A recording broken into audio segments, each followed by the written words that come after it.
রমজানের আগে ভোজ্য তেল নিয়ে লুকোচুরি গুদামে থাকলেও পাচ্ছেন না খুচরা বিক্রেতারা। চট্টগ্রামে ভোক্তা অধিদপ্তরের অভিযান, 2 ডিলারকে জরিমানা। এসিল্যান্ডের কাছে 4 বছর থেকে ঘুরতেছি। ভূমিদস্যুর চেয়ে অনেক বড় দস্যু, তারা টাকা ছাড়া কোনো কাজ করতে চায় না।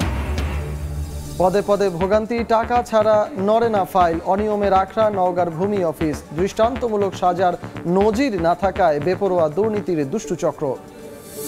দেশে প্রতিবন্ধী মানুষের হার সবচেয়ে বেশি খুলনা বিভাগে। উপকূলে লবণাক্ততা বৃদ্ধি ও সুষম খাদ্যের অভাবকে দুষছেন গবেষকরা। সংকট নিরসনে গবেষণার তাগিদ। এবং রাত পোহালেই পহেলা ফাল্গুন ও বিশ্ব ভালোবাসা দিবস। ক্রেতা বিক্রেতার হাক ডাকে সরগরম ফুলের বাজার। কাঙ্ক্ষিত দাম না পাওয়ার অভিযোগ চাষিদের।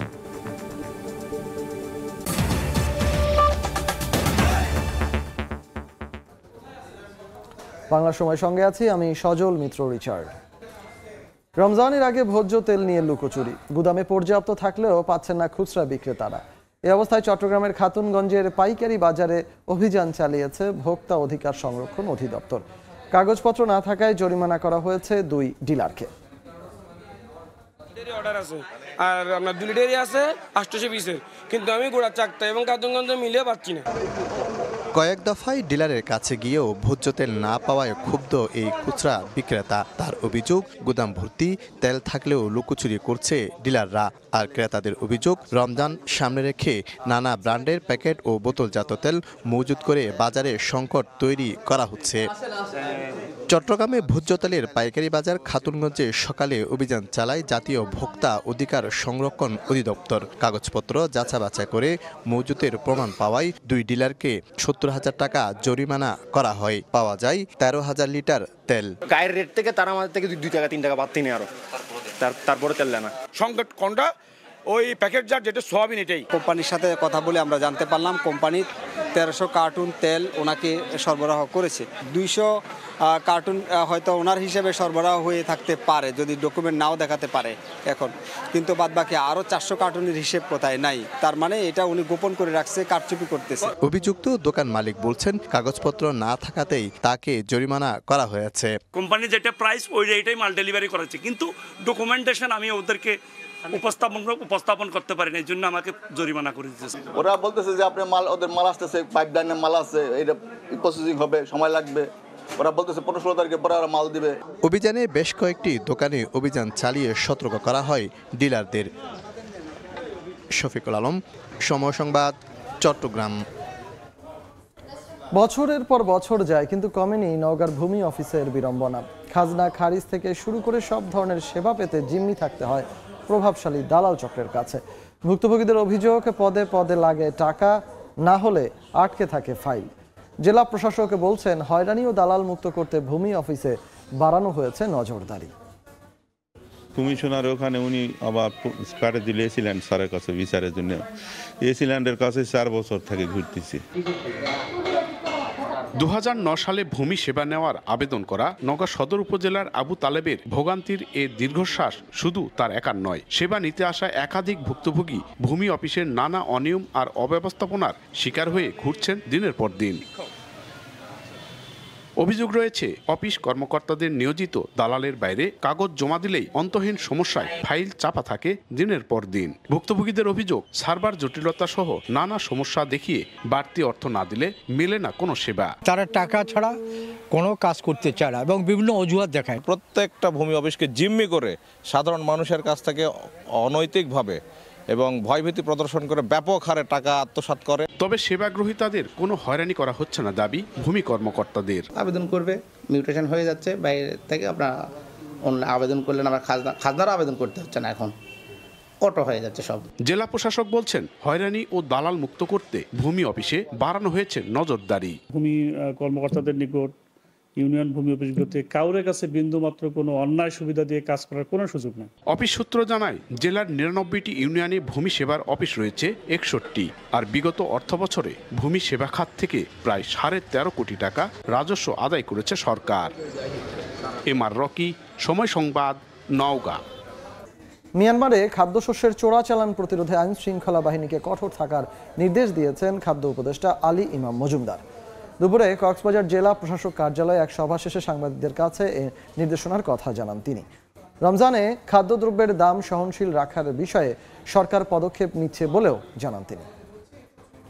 আমাদের দেশে খাদ্যশস্যের বর্তমানে সরকারি মজুদ প্লাস আমদানি ব্যবস্থা স্বাভাবিক এবং খুব যথেষ্ট সন্তোষজনক।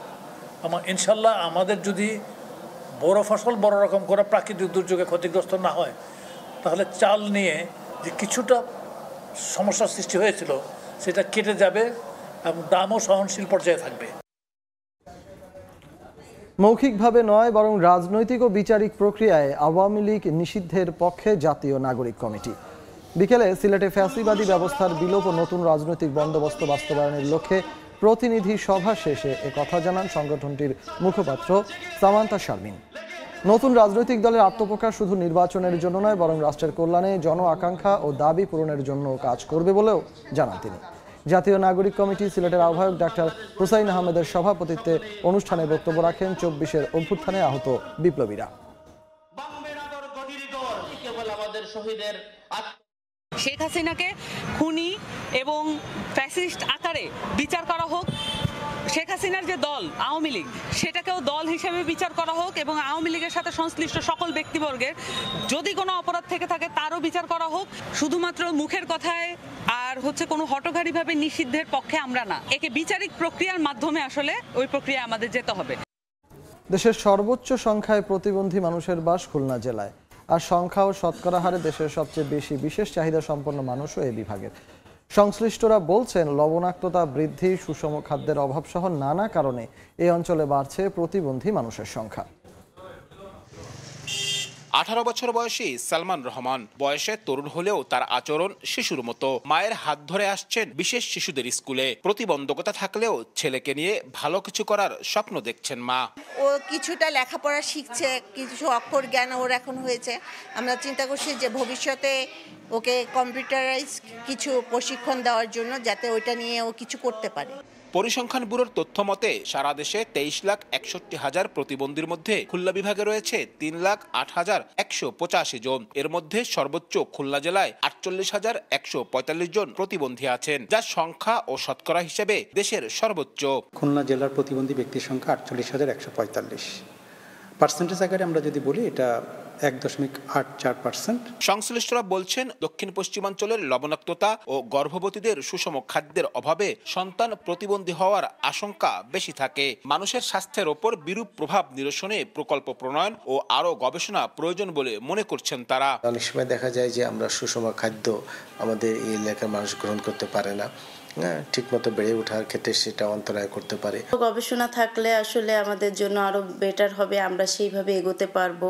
প্রতিবন্ধীদের সহায়তায় সরকার বিভিন্ন প্রকল্প বাস্তবায়ন করছে বলে দাবি সমাজসেবা অধিদপ্তরের। ট্রেনিং দিয়ে তাকে যে ক্ষুদ্র ঋণের মাধ্যমে তাকে ফিনান্সিয়াল অ্যাসিস্ট্যান্স দিয়ে এস্টাবলিশ করা হয়ে থাকে। তো এর সবকিছুই তাদেরকে মানব সম্পদে পরিণত করার জন্যই, যেন তারা সোসাইটিতে বা ফ্যামিলির কাছে বার্ডেন না হয়।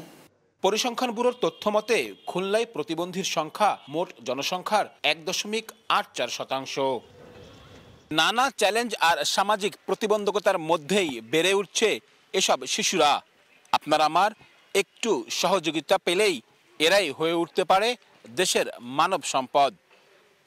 আব্দুল্লাহ আল মামুন রুবেল, সময় সংবাদ, খুলনা।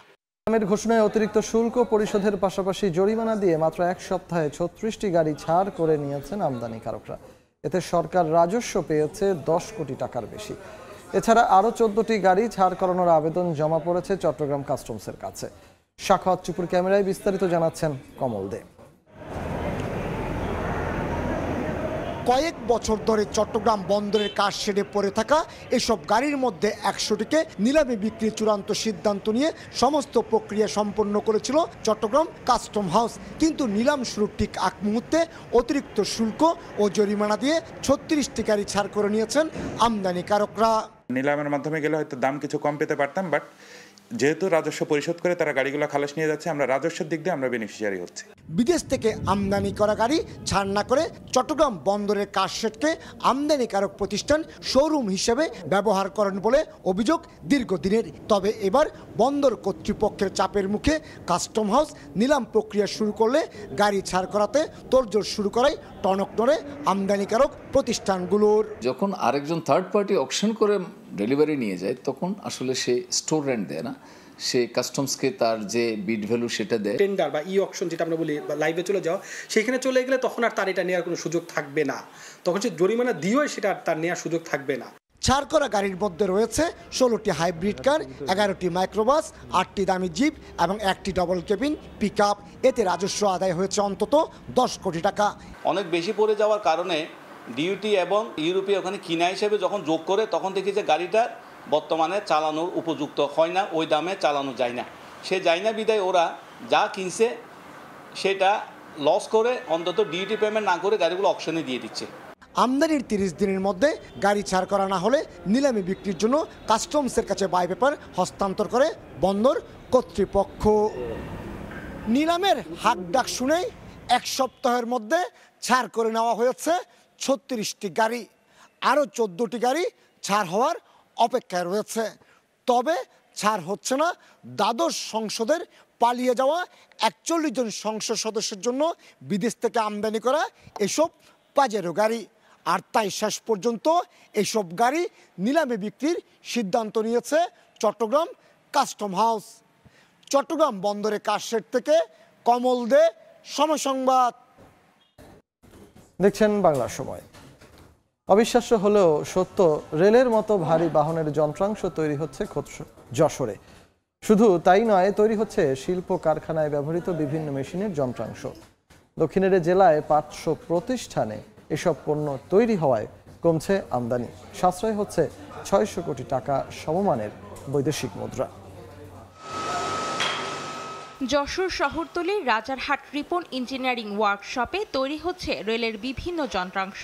আগে যা আমদানি করা হতো, শুধু তাই নয়, এখানে আরো তৈরি হচ্ছে পাথর ও ইট ভাঙা মেশিন সহ গাড়ির যন্ত্রাংশ। এমন 5 শতাধিক প্রতিষ্ঠানে নিয়মিত তৈরি হচ্ছে বিভিন্ন ধরনের যন্ত্রাংশ। শিল্পের দরকারি এসব যন্ত্রাংশের চাহিদা মেটাতে আগে আমদানি ছিল ভরসা। যশোরের হালকা প্রকৌশলী শিল্প কারখানা সেই চাহিদা মেটাতে সহায়তা করছে। রেলের সাসপেন্ড টিউব তৈরি করি, তারপরে আমরা এক্সেল ক্যাপ তৈরি করি, বিভিন্ন কৃষি মেশিনারি তৈরি করছি, যা দিয়ে দেশের আমরা 60% চাহিদা পূরণ করছি। এইগুলো ধরেন আগে বাইরে থেকে আনা লাগতো, আমরা এখন 90% আমাদের দেশেই করা সম্ভব। বাংলাদেশ ইঞ্জিনিয়ারিং শিল্প মালিক সমিতির এ নেতার দাবি, এই শিল্পকে এগিয়ে নিতে শ্রমিকদের প্রশিক্ষণ ও আধুনিক যন্ত্রপাতি ক্রয়ে সরকারি পৃষ্ঠপোষকতা প্রয়োজন। আমি চাই সরকার আমাদের ভর্তুকি দিক কিছু, কারণ এই ডিপার্টমেন্টে তালি আর যন্ত্রণা থাকবে না, আমরা আমদানি নির্ভর কমতে রপ্তানিতে চলে যাব। এদিকে উদীয়মান লাইট ইঞ্জিনিয়ারিং শিল্প প্রসারে শিল্প পার্ক গড়ে তোলার তাগিদ ব্যবসায়ী নেতাদের। এই বিটাকের অধীনে যে মেশিনগুলো থাকবে, সেই মেশিনগুলোর মধ্যে এই ক্ষুদ্র শিল্পের কাজগুলো অনেক ত্বরান্বিত এবং বিটাকের মাধ্যমে করে নিতে পারবে। বাংলাদেশ ইঞ্জিনিয়ারিং শিল্প মালিক সমিতির তথ্য, যশোরের হালকা প্রকৌশলী কারখানায় বছরে প্রায় 600 কোটি টাকার যন্ত্রাংশ তৈরি হয়। সময় সংবাদ, যশোর। দেখছেন বাংলা সময়। বসন্ত, ভালোবাসা ও মাতৃভাষা দিবস সামনে রেখে জমে উঠেছে ফুলের বাজারে বেচাকেনা। তবে কাঙ্ক্ষিত দাম মিলছে না বলে দাবি চাষিদের। ফুল ব্যবসায়ীরা বলছেন, সারা বছরের হিসাব মেলালে লোকসানে থাকবে না তারা। গোলাপ, গ্লাডিওলাস, জারবেরা, চন্দ্রমল্লিকা, জিপসি ও গাঁদা নামে বাহারি ফুল।